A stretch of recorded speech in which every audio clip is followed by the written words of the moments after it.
Welcome back to another insightful and exciting episode of Me&my Health Up. I'm your host, Anthony Hartcher, nutritionist and lifestyle medicine specialist. And yes, this episode is all about enhancing and enlightening your well-being, just like the mission of this podcast is all about enhancing and enlightening your well-being. And today's topic is a topic that I've come upon in my health journey. And I calling this topic the pulse of life and connecting with the pulse of life. What can happen is that we hear something new and innovative in the area of, I guess, what we're talking about is health. And we think, I better do that. It might totally change things for me. It totally might turn around my health. It might be the silver bullet. It might be the one that changes everything. And I've come across lots of these throughout my lifetime, and I've jumped on them and I've given them a real red hot crack. And what I've realized is that, yes, there's a benefit to doing some of these new evolved science things, techniques, whether it be intermittent fasting or ketosis, or whether it be plant-based, or whether it be high intensity interval training, whether it be sleep hacks, whether it be whatever it might be. It's something that you hear about other people are doing it, and you hear about all the good news, all the highlights, the highlight reels associated with doing these new things. It could be taking the weight loss jab or something like that. And inadvertently, everything has two sides. Over time, you'll hear more about the side that's the opposite to what attracted you to it. So you could call it the downside, and the things that aren't serving you so well, or bring about a bit of a side effect, so to speak. So I think this is the thing. We look at the shiny objects and we hear about the shiny news or the highlights and the success reels, and we become very fixated on that, not realizing that it has two sides. It's complete whole. And yes, there's benefits in doing it, but also something that's not going to be so advantageous. And this is going to be different for everyone. So we all experience the world differently. We're all unique individuals. We have unique DNA. And so what has helped someone else in doing what they're doing will provide a benefit, but it doesn't necessarily mean that you will get the same benefit. You might get a bit of it, but it might not be the 20 kilo weight loss. And so then we can then think that we failed because compared to that person, they got 20 kilo weight loss. I only got 10. But yet again, some things are really going to resonate with where we're at and what we need. And the more it meets our needs, the more we're going to get the results. Some things you take on, your body probably doesn't need more of that. So I remember coming across the 75 hard challenge, right? Everyone was jumping on this 75 hard challenge. And I was thinking at the time, I've already got so much hard in my life. I don't need any more hard. I need soft. And so I never embraced the 75 hard, but some people may have not been doing much and may have needed a bit of motivation. And so jumping on this 75 hard challenge actually got the body more of what it needed, whereas my body needed more soft. And so it's really important to focus on your journey and not sort of jump on these fads that everyone else is doing, because they obviously probably needed something different to you compared to where you're at. You might need what they need, right? And it might be synergistic, or it might be complementary. However, not all the time, right? And I've seen this with what I've done, really embraced sunrise and the sun and the benefits of the sun. But I'm finding if I do too much, it becomes too much of a stressor on the body.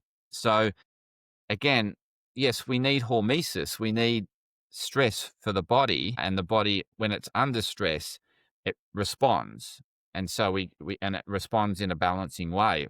But if it's under constant stress, then it struggles to find that adaptation, and it will eventually get there, but it could be costly in terms of getting there. And so what I've, I guess, really come to realize is that we got to more pulse things. And so it's it's, yes, you can jump onto something and build the momentum, but then you don't want to overdo it. And so you want to, I guess, go with the wave, but then allow the wave to die out a little bit, do a little bit less, and then, get that surge again. I found this with my writing. I'm writing a book at the moment, and I'll have these surge where I'm just feeling like writing and feeling like getting into it. And then there's periods, and I'm in this now, where it's like a lull and I don't have that surge energy. And so I'd need to push myself. But I'm thinking, if I push myself, I won't be in that flow state in order to write. So I'm just waiting for that urge to come back, and then I'll go into the flow. So I'm more pulsating with where I'm at and what my body needs. And I'm finding it's working really well. I'm not pushing things. I'm pushing things when I'm on a surge and it feels good and it feels right to push. But then when it doesn't, I'm sort of finding that happy medium to sort of pull back and allow the pull back. And you'll find in life, there's some times where, yeah, you have the energy to surge and push forward and it feels good. And I recently had this with some high intensity training. I was doing a bit of that Hyrox training and I loved it. I really got into it, and my body was really responding well to it. So my deep sleep was improving, my heart rate variability was improving, and I was thinking, oh wow, this is great. This is exactly what I needed. And I probably did. But then I kept doing it. And then what I found is everything went in reverse. My heart rate variability got worse and my deep sleep got worse. And so and now I'm still recovering from what I did. And so I only did it for 6 weeks, but I'm thinking maybe 3 weeks was probably what I needed, and then sort of start modifying and reducing and then building back. So I'm now coming back after a few weeks of recovery, really. And I did a session today, but I didn't go full on. I did a fairly light, moderate, or more moderate session. I wanted to go full on, but my body was telling me I'm not there yet. And so I'm going to obviously monitor my deep sleep tonight, my heart rate variability, and see how I'm responding, because my deep sleep is not good at the moment. I'm thinking I need to shake things up, and that might be reintroduce some high intensity training. But then if I keep doing high intensity training, what happens is it becomes too much of a stress on the body, and the body becomes less adaptive. And so there's a nice sort of push that you can do where you get the nice hormesis and the body adapts well to that stressor and responds well. And then if you keep applying that same amount of stress, it becomes less adaptive and it becomes overwhelmed. And so I found this with cold as well. So when I heard about cold, I jumped right into it and went full on. And yeah, I was feeling great initially with the benefits, but then it became more like a chore and something I felt I had to do, and I wasn't enjoying it. And so I lost the joy of it. I still do cold now, but I don't do as full on cold. I don't do the real ice bath. I more do that, I guess, cold exposure therapy or deliberate cold exposure, not that extreme. So I found the extreme. I can do it and it will help for a little bit of time. So I could just jump into it for a few days or whatever, and then my body will respond well to it. But if I keep doing it and keep applying that stress, it doesn't work so well. So I'm thinking with anything that you do, you want to break it up too. So, embrace something, but then have some days off. Like same with intermittent fasting. It doesn't work if you're constantly doing it. You don't feel the same greatness. You don't get the same benefits throughout the whole period of time. You may initially, and then they sort of dwindle off. It's a bit like there's a term for it that it just escapes my mind, but it's the law of it's some law of that you do something for a while and then the benefits become less. So anyway, whatever that is, I'm sure you can tell me in the comments. Yeah. So how I want you to approach this summer. So summer's come. We don't want to go full on into it, right? We we can have it go with the surge initially, but know when to pull back and think, okay, I'm doing a bit too much sun, doing a bit too much activity, and I'm going to pull back, have a little break, and then get back into it. And you'll actually find you enjoy it more, because that break then brings the dopamine of anticipation and you're looking forward to doing it again. When you keep doing it, that dopamine effect wears off. So really, whatever you're embracing this summer and whatever new thing you're going to bring, just pulse it. Remember, go with that surge to begin with, but just realize if you're starting to feel drained and not enjoying it as much and not as enthused, then it's time to pull back a bit and have a little break so that you can then ride the next wave. And this whole thing of pulse of life happens all around us. So you go to the ocean and it won't be constantly big waves. There'll be some big waves and then some no waves and then some little waves and there might be some big waves again. And it's pretty erratic and random and different size waves, different intervals. And our heart rate variability should be quite similar too, where it has a surge. You have a surge of activity. It, experiences a bit of stress. It then goes into stress mode and then the stress goes away and then it relaxes. And so this will help with heart rate variability too, if we're more ebbing and flowing as opposed to keep pushing ourselves to work harder and work out harder. And, why, like it's the same with sleep. So sometimes it just randomly, you just won't have a good night's sleep and you can't work out why. It's, sleep there's nothing constant. Everything's in transformation and everything's moving and adapting and it's going to be different all the time. It's like every day you wake up, the climate's different. It's no 2 days are the same. No 2 beach days or waves are the same. The wind, same with the wind direction throughout the day, it's changing. The changing velocity, changing direction. Same with the temperature. Even the temperature, you'll feel the pulses at times if you're out in the sun. That it's intense for a period of time, then it's less intense. It comes in packets and parcels. And there's different timing between those packets and parcels, and the amplitude is different with those packets and parcels, and it's never constant. And so the world around us is in this constant state of change and flux, and we need to work with it more and work with the flow of life as opposed to push things and push outcomes and keep driving and keep thinking it's about results. So you got to know when to pull back. And the same, when you feel like the surge is coming on, push, but don't keep pushing when you feel like you need to pull back. Okay. So that's the takeaway.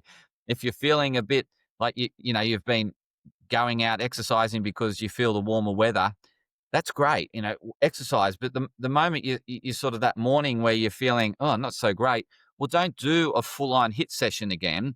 Do a walk. Be more adaptive to how you're feeling. So adapt to how you're feeling and adapt to the environment and adapt to the people around you. The more we can be this more adaptive way, the more we're in the flow of life, the more in the pulse of life, and we can more experience the fullness of life as opposed to wishing it was different, wishing the weather was different, wishing the waves were different, wishing the people were different, wishing my health was different. Again, you'll go through these surges of great health, everything's going well, and then you'll get hit with something out of the blue. And it's not that you're doing things wrong, it's just the body responding to whatever it's going through, or you haven't been listening to it and it's waking you up to starting to listen to it. You might have been ignoring your health. And so then it gives you a gentle nudge or a big whack in the face to say, wake up, do something about your health. You'll find it with relationships too. If you take them for granted, then all of a sudden you'll get the wake up call about the relationships. It's the same with everything, that if we're ignoring something, there will be a wake-up call, and we need to listen to the wake-up call. So if the wake-up call is to pull back, pull back. If the wake-up call is to do something, right? So really go with this ebb and flow, find that flow state, work with, and it's constant work and it's constantly changing. What was working yesterday might not be working today. So it's just being adaptive and working with what you have and what you've got and where you're at. And it's an individual journey. Remember that. Don't compare yourself to others. Just because that person can do 10 HIIT sessions in the row and you can't, there's still nothing wrong with you. You're just different, right? You need different exercise. And so embrace the differences, embrace who you are, love who you are, and embrace the fullness of life by going along with the ebbs and flows and the flux. So I hope you enjoyed this episode. Please share it with others that would also get benefit from hearing this episode. The full-on extremists would really benefit from hearing this episode. Because as you know, any type of extremism results in not such a good ending. I've realized that myself. So I try to avoid the extremes and find that middle road. Look for your middle road. For those that need some help finding that middle road or finding out what works, please reach out to me. I'd love to help you and I'd love to serve you. Book in for a free discovery session and I can let you know how I can help and guide you along your health journey. Until next time, continue to health up. Podcast disclaimer. This podcast and any information, advice, opinions, or statements within it do not constitute medical, healthcare, or professional advice and are provided for general information purposes only. All care is taken in the preparation of the information in this podcast. Connected Wellness Proprietary Limited, operating under the brand me&my Health Up, does not make any representations or give any warranties about its accuracy, reliability, completeness, or suitability for any particular purpose. This podcast and any information, advice, opinions, or statements within it are not to be used as a substitute for professional, medical, psychological, psychiatric, or any other mental health care or healthcare in general. me&my Health Up recommends you seek the advice of a doctor or qualified health provider with any questions you may have regarding a medical condition. Inform your doctor of any changes that you may to your lifestyle and discuss these with your doctor. Do not disregard medical advice or delay visiting a medical professional because of something you hear in this podcast. This podcast has been carefully prepared on the basis of current information. Changes in circumstances after publication may affect the accuracy of this information. To the maximum extent permitted by the law, me&my Health Up disclaims any such representations or warranties to the completeness, accuracy, merchantability, or fitness for purpose of this podcast and will not be liable for any expenses, losses, damages incurred, indirect or consequential damages or costs that may be incurred as a result of the information being inaccurate or incomplete in any way and for any reason. No part of this podcast can be reproduced, redistributed, published, copied, or duplicated in a form without prior permission of me&my Health Up.